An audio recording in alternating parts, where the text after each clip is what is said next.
നമ്മൾ ഓഗസ്റ്റ് 26-ാം തീയതി ഒരു ചാർട്ട് എടുത്തേക്കാണ്.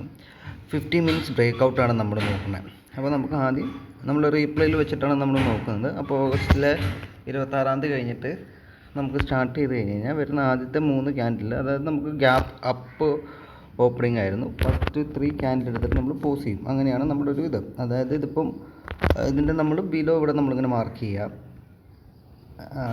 ടോപ്പ് നമുക്ക് നോക്കാം എവിടെയാണ് വരുന്നതെന്നുള്ളത്. ഓക്കെ, അപ്പം ഏകദേശം ഇവിടെയാണ് നമ്മുടെ അതായത് ഇതാണ് ആദ്യത്തെ 15 മിനിറ്റിൻ്റെ ക്യാൻഡിൽ. അപ്പോൾ ഇവിടെയാണ് നമുക്ക് ബ്രേക്ക് ഔട്ട് നടന്നിരിക്കുന്നത്. അപ്പോൾ 2 രീതിയിൽ നമുക്ക് നോക്കാം. ഒന്നെങ്കിൽ തിരിച്ച് ഇങ്ങോട്ട് വരുന്നതും അല്ലെങ്കിൽ ഇവിടുന്ന്. അപ്പം നമ്മൾ നോക്കാൻ പോകുന്നത് ഇവിടുന്ന് ഒരു ലോങ് പൊസിഷനാണ്. നമ്മൾ ഇവിടുന്ന് ഒരു ലോങ് പൊസിഷൻ എടുക്കാനാണ് നമ്മൾ നോക്കുന്നത്. നമുക്ക് സ്ട്രാറ്റജി വർക്കൗട്ട് ആവുമല്ലോ എന്നുള്ളത് നമുക്ക് പിന്നീടുള്ള കാര്യമാണ്. നമുക്ക് ട്രൈ ചെയ്ത് നോക്കാം.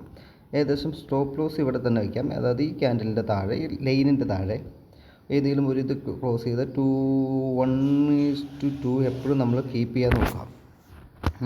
ഇതായിരിക്കും നമ്മുടെ ടാർഗറ്റാണ്. നമുക്കൊന്ന് ട്രൈ ചെയ്ത് നോക്കാം എങ്ങനെയാണ് വരണേന്നുള്ളത്. ടാർഗറ്റ് ഹിറ്റാവുമല്ലോ എന്നറിയാലോ. ഓക്കെ, നമ്മുടെ ഈ സ്ട്രാറ്റജി വലിക്കുന്നുണ്ടെങ്കിൽ നമുക്ക് റിയൽ മാർക്കറ്റിലിട്ട് ഞാൻ കാണിച്ചു തരാം. നമുക്കൊരു 10-20 ദിവസത്തെ ചാർട്ട് നോക്കിയിട്ട് ഞാൻ ചെയ്യുന്നുണ്ട്. അപ്പോൾ ഏകദേശം എനിക്ക് തോന്നുന്നു 15 മിനിറ്റ് ബ്രേക്ക് ഔട്ട് ഓൾമോസ്റ്റ് നമ്മുടെ ടാർഗറ്റ് ഫിനിഷ് ചെയ്തു.